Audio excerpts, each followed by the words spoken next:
Ó Filipe, que bem que se está aqui em tua casa e devo-te dizer, sinto-me muito feliz por estar rodeado de verde. É um grande ambiente, o verde. É um grande ambiente. Olha, inspira-me para falar de sopa. A sopa é, de facto, um alimento reconfortante, substancial ou delicado. E a sopa foi a base das refeições de toda a história e a primeira refeição que se pode considerar uma refeição completa.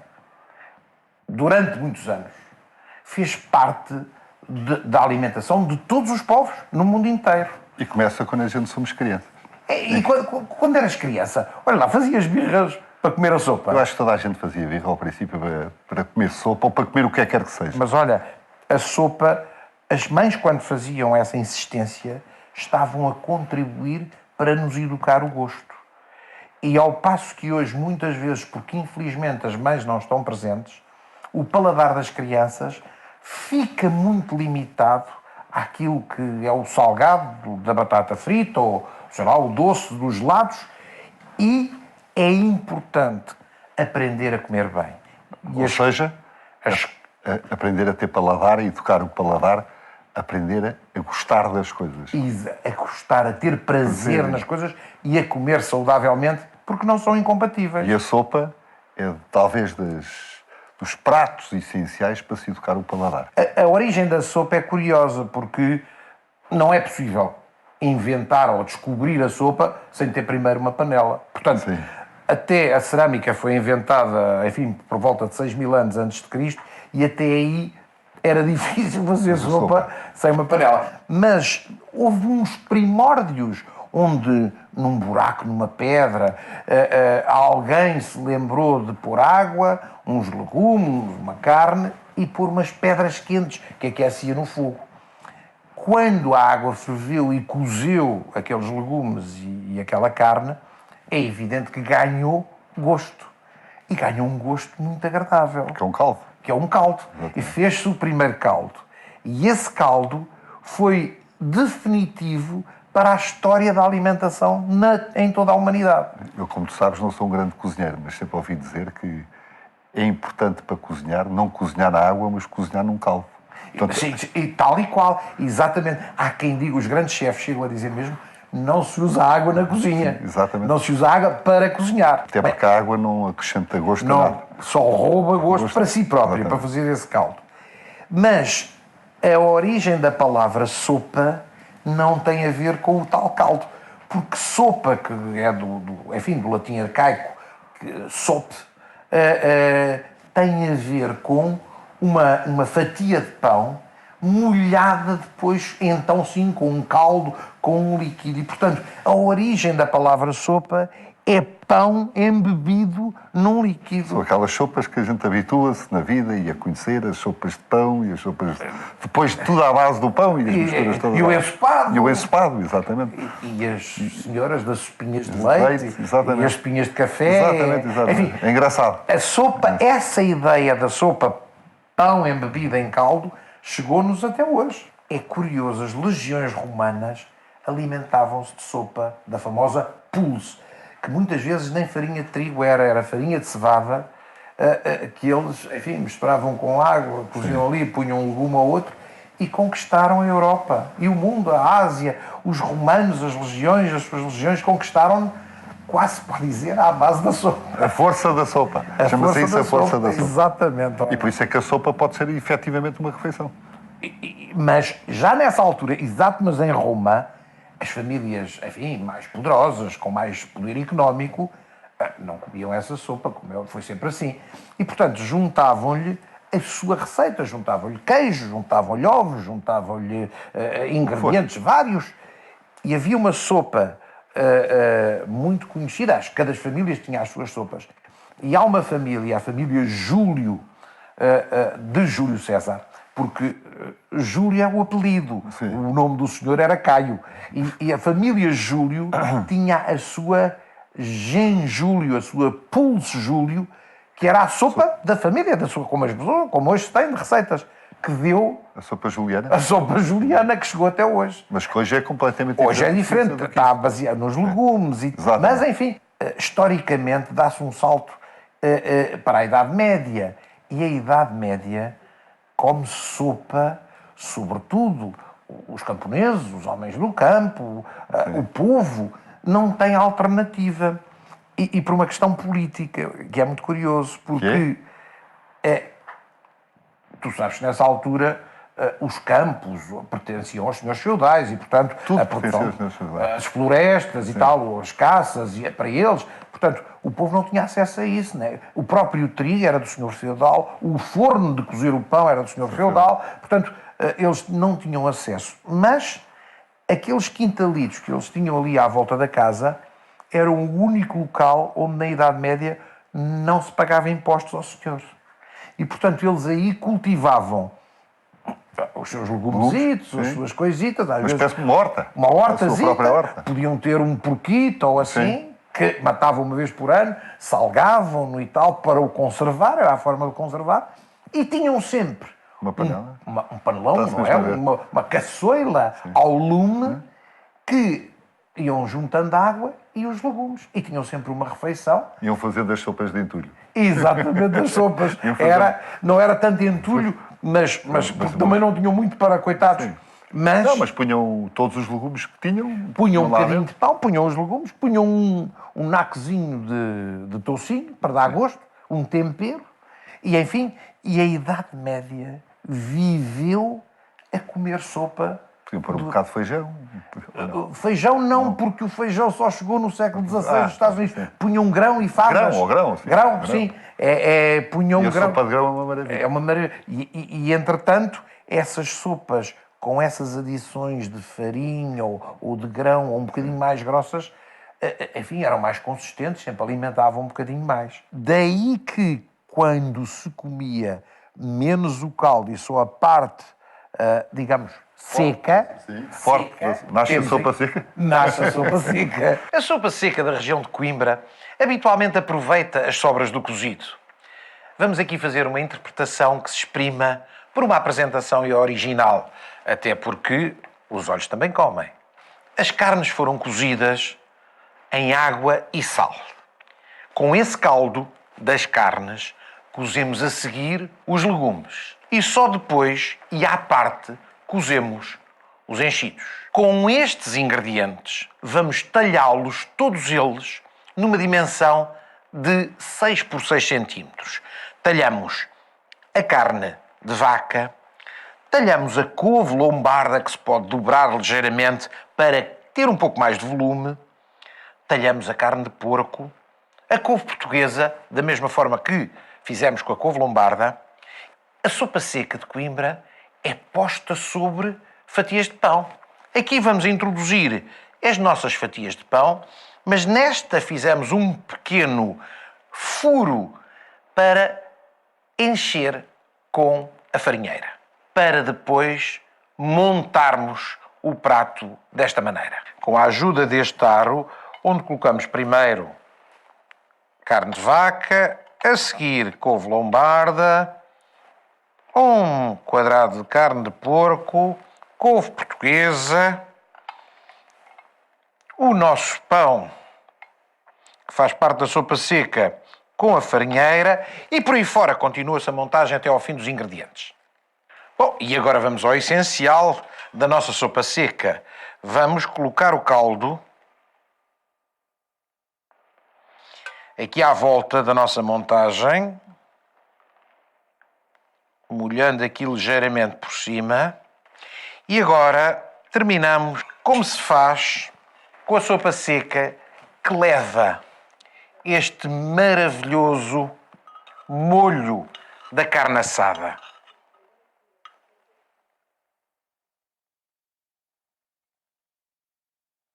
E aqui temos um dos nossos mais característicos e deliciosos pratos regionais, desconstruído e recriado de forma muito mais leve, mas igualmente saborosa.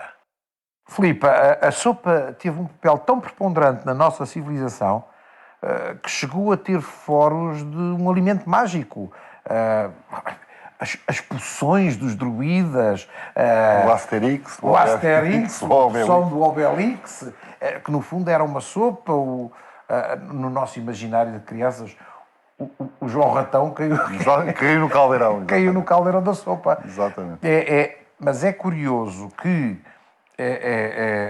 esta alquimia da sopa criou a química e os alquimistas, porque, no fundo, foi a cozinha e foi o cozinhar que deu origem a que depois se desenvolvesse a química, a parte da farmácia, esteve sempre tudo muito ligado. Estás-me até a dar uma ideia. Eu acho que vou convencer no Sporting a dar a sopa do Obelix aos atletas, porque eles vão passar a jogar muito melhor e com muito mais força. Exatamente. Tens toda a razão. Eu acho que vai valer imensa pena esta Desde que conversa. haja um que cai lá dentro Desde que também. haja um, cai lá dentro, exatamente. Mas a sopa tem uma importância tão grande em todo o processo civilizacional que ela, digamos que é descoberta em todas as civilizações. Há sopas no Japão, há na Índia, há no Extremo Oriente, mas há também sopa. Os incas comiam sopa. Os incas também comiam Os incas, todas as civilizações têm sopa. Tu sabes, por exemplo, qual é a origem da palavra restaurante? Não faço a mínima ideia, mas deve vir qualquer coisa de restauro. Ou... Tal e qual. O restaurante, enfim, tem a ver com restaurar, mas restaurar o quê? As forças. A primeira vez que se usa esta palavra é por volta do século XVI, em Paris, que havia vendedores ambulantes a vender sopa. Sopa para restaurar as forças. Para temperar as forças e para vigorar. Para revigorar. E daí eles chamavam restaurar, dos restaurer, de restaurer, e passaram, quando as sopas passaram a ser servidas, enfim, em pequenas tascas, em estalagens, passaram-se a chamar a esses lugares os restaurants. Exatamente. Há um cientista, um químico francês, que apreciou esta situação. Nós pomos um bocado de carne dentro de água. A carne está lá, a água está lá, começa-se a pôr ao lume e ela começa a fervilhar, e às tantas, os aromas, os gostos que estavam dentro da carne Passam para a água. Para a água. Exatamente. O homem ficou... Repara que este homem é um homem interessante. Foi o homem que inventou a água oxigenada. A água oxigenada foi E saiu inventada a partir do... por este químico. Não, este homem descobriu e chamou-lhe que o gosto da carne que passava para o líquido criou um nome, que era a osmazoma. Bom, que hoje é osmose. Portanto, a carne fica sem sabor. Depois de cozida, a carne... Não tem graça nenhuma. Não tem graça. Exato. E o líquido passou a estar enriquecido de tal maneira que se pode dizer que uma boa sopa sacia o apetite. É o mais possível. Ficamos satisfeitos. E isto, do ponto de vista gastronómico, e hoje, do ponto de vista nutricional, é muito importante, porque, de facto, se nós comermos uma sopa no princípio da refeição, a fome vai-se, acabou-se. Já não é preciso estar. Não é? E quantas vezes não se come, por questões de paladar, até a sopa no fim da refeição? Quando a sopa... Bom, até em questões de sobremesas, até há as sopas douradas. Exatamente. E hoje nós podemos ter sopas extraordinárias, sopas que são pérolas gastronómicas, que dão tanto prazer. É importante, ainda mais, nós educarmos os nossos jovens a comer sopa. E eu devo dizer que hoje, basicamente, à noite, só como sopa. E acho que a sopa é um grande alimento. E depois não enche, as pessoas digestão muito mais fácil, dormes muito melhor, retemperas as tuas forças muito melhor. É um grande restaurante a sopa. Eu acho que a sopa é um grande restaurante. Há que ter alguns cuidados. Por exemplo, a sopa fica bem temperada com um fio de azeite. Mas há quem deita azeite quando começa a fazer a sopa. O azeite vai ferver com a sopa e não é bom. É preferível temperar o fio de azeite depois da sopa estar feita. No fim, quando ela vem para o prato. No caldo verde. Tal e qual. Mas, por exemplo, há outra questão que é preciso ter cuidado nas sopas, que é não abusar do sal. Como muitas vezes se faz a sopa em quantidades para várias refeições e depois ela vai novamente a ferver, ao evaporar, o sal vai concentrando. E para o fim, então, nós temos que evitar o sal na nossa alimentação. Isso é um bocadinho como tudo. A gente, se grelhar uma carne e se a deixar mal passada, se estiver muito mal passada, pode-se pôr outra vez e ficar um bocadinho mais bem passada. Se fizermos uma sopa com menos sal, pode sempre dar mais... E então o sal que dissolve... Exatamente. A sopa... Mas o sal, como em tudo em excesso, tira o gosto, tira o paladar, tira o prazer todo. Ou um prato, ou uma sopa também, obviamente. Vou pegar nessa tua palavra, porque na Idade Média, quando chegamos ao fim da Idade Média, em termos de culinária e de gastronomia, há uma diferença muito grande de conceitos. Na Idade Média, nós tínhamos uma cozinha que se pode chamar de justa posição, ou seja, punha-se tudo, umas coisas sobre as outras, os gostos misturavam-se e depois, às tantas, ainda se temperava aquilo com as pimentas ou com as canelas, ou sei lá, com aquelas especiarias, e às tantas aquilo só tinha um gosto. Era unidimensional, era justaposto. No fim da Idade Média, começa a tentar-se Separar as coisas. E cada produto ter o gosto a si próprio. Exatamente. E a sopa, por exemplo, se faz uma sopa de nabo ou de alho francês, ou saber esse legume. De facto, o fantástico sabor dos legumes pode e deve ser valorizado. Tal como dissemos, na grande cozinha quase não se utiliza a água para fazer sopas, recorrendo sempre e preferencialmente aos caldos. Claro que nós sabemos um caldo clássico, um caldo de galinha, por exemplo, demora 3 horas a fazer. Eu pessoalmente não gosto de utilizar os caldos liofilizados. Bom, e então como resolver esta questão? De uma forma muito curiosa e simples. Um caldo rápido em que se juntam 4 legumes para dar o perfume ao caldo. A cebola, o alho francês, um pouco de cenoura e o aipo. E isso vai-se triturar rapidamente numa picadora. A seguir, um pouco de peito de frango, um pouco das pernas, da carne das pernas do frango e também se pica. Põe-se ao lume coberto de água e temos, passado 20 minutos, um caldo perfeito. Bom, com este ingrediente base, podemos ir muito longe.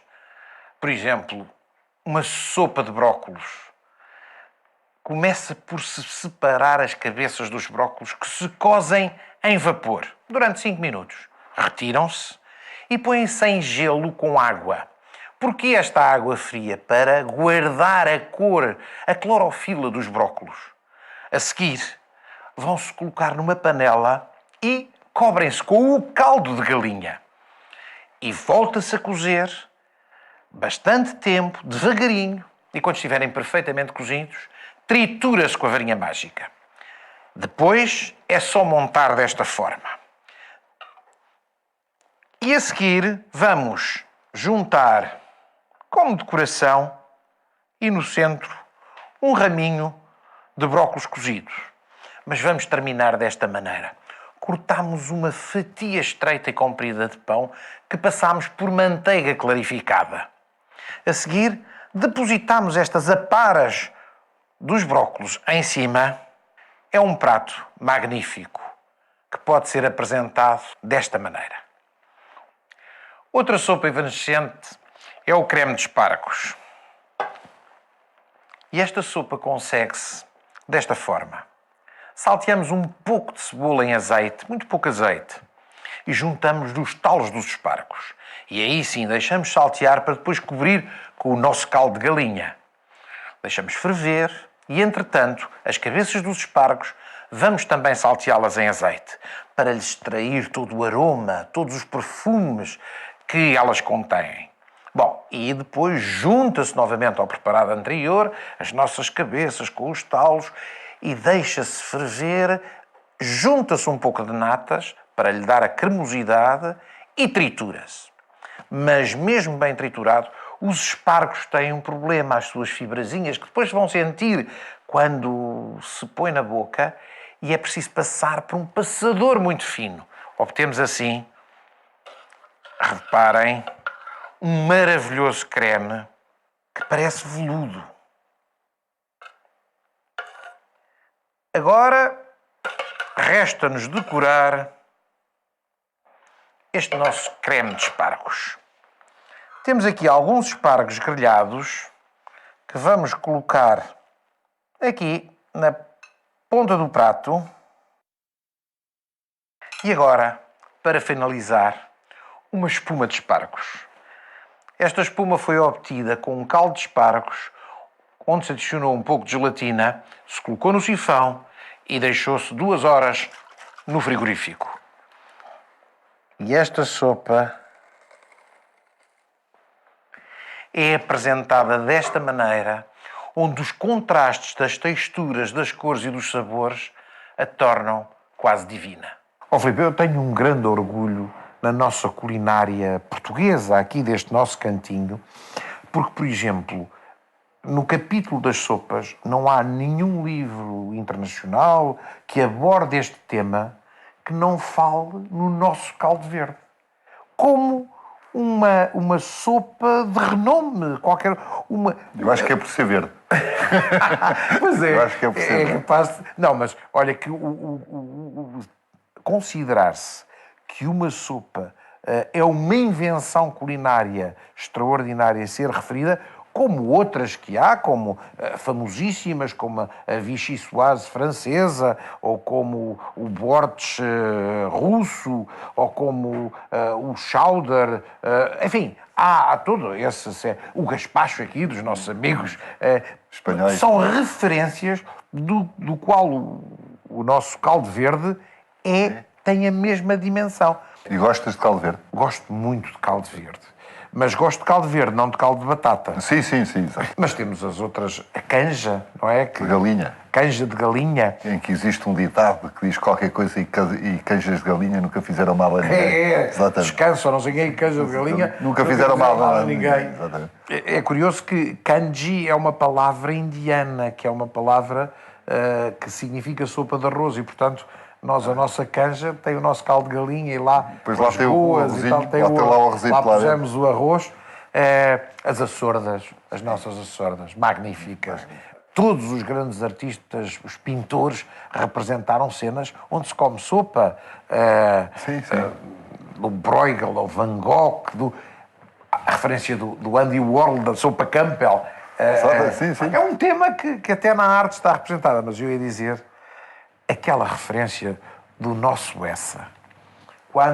Quantas sopas é que ele referencia? Ele referencia-se dezenas delas nos seus livros, mas aquela quando o caseiro José Ernesto entra naquela casa rústica e nós percebemos que está pendurada ao lume, a fumegar aquela panela de sopa. E ele escreve aquela frase que aqui acho que uma frase vale mais que 1000 imagens, é o contrário. E diz, a sopa rescendia, mas parece que está a entrar pelas narinas aquele gosto, aquele ambiente, aquele perfume daquela rusticidade extraordinária. Consegues ter um paladar pela descrição da frase. Consegue emocionar-nos com a frase através do paladar que se deve sentir. Há as sopas boas, mas também depois há as sopas más, porque há aquelas sopas que se deram muito às crianças, não é? As sopas de cavalo cansado, olha, ainda belíssima referência. É evidente que essa não nos devemos nada orgulhar, não é nada elogiosa para nós. Mas é sempre bom haver uma referência para que isso acabe. Para que se saiba que estar a beber pão em vinho, com vinho, e mesmo pondo lá o açúcar, e mesmo que a criança goste, é um erro. Só faz mal, mas enfim, houve alturas, o vinho dava... Para tudo. E dava de comer a 1 milhão de portugueses. Enfim, como acabámos de dizer, há muitas sopas onde nós podemos nos basear para despertar o nosso palato e falámos no gaspacho. E sabes exatamente o que é um gaspacho? Para mim, um gaspacho é uma sopa fria, portanto, uma sopa de verão, feita à base de tomate e com um enorme paladar. Tem que ter um paladar muito intenso. E é essa. Hoje os cozinheiros pegam nessa base, nessa ideia, e um gaspacho tem azeite, tem tomate, mas pode ter qualquer outro legume, tem vinagre, tem sal, é fria, e através disto podem-se criar dezenas de gazpachos. É esta a grande alegria da cozinha, da nova culinária, da capacidade de ir mais longe, de criar gazpachos. A partir do gazpacho. O gazpacho de melancia é um exemplo de uma sopa fria, de um perfume e de uma leveza espantosos. E no fundo é muito fácil de executar, porque depois de mondado o tomate e a melancia, podemos desfazê-los num copo misturador. Juntamos assim os pedaços de melancia e quantidade mais ou menos equivalente de tomate. Temperamos com um pouco de azeite, naturalmente que sal e 2 voltas do moinho de pimenta.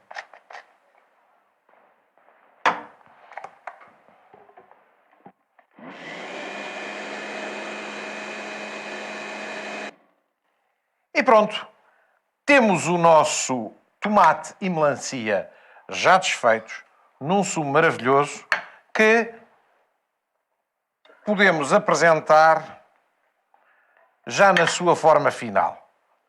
Nada mais nos resta que juntar um pouco de azeite de manjericão e ter assim uma maravilhosa sopa de verão. Outro clássico das sopas é o famoso bisque. O bisque não é mais que um caldo de marisco. Os franceses, por vezes, chamam-lhe nage ou fumé.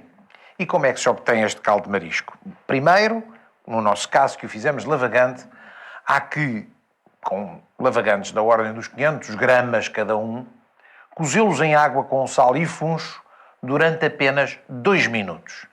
A partir daí, retiram-se os corpos dos lavagantes e só se deixam as pinças, que vão cozer mais 6 minutos. A cabeça é retirada e é colocada numa caçarola com azeite bem quente, de maneira a poder extrair todos os sucos. Junta-se conhaque e flambeia-se. E a seguir, vinho branco. Depois juntam-se chalotas, juntam-se tomate, junta-se ainda funcho, boldo de funcho picado e deixa-se ferventar, adicionando por fim caldo de galinha. Pois agora nada mais nos resta que montar a nossa sopa. E como é que nós vamos fazer? Temos o lavagante cozido e colocamos algumas partes deste lavagante no fundo do prato. Depois vamos cobrir com o nosso caldo.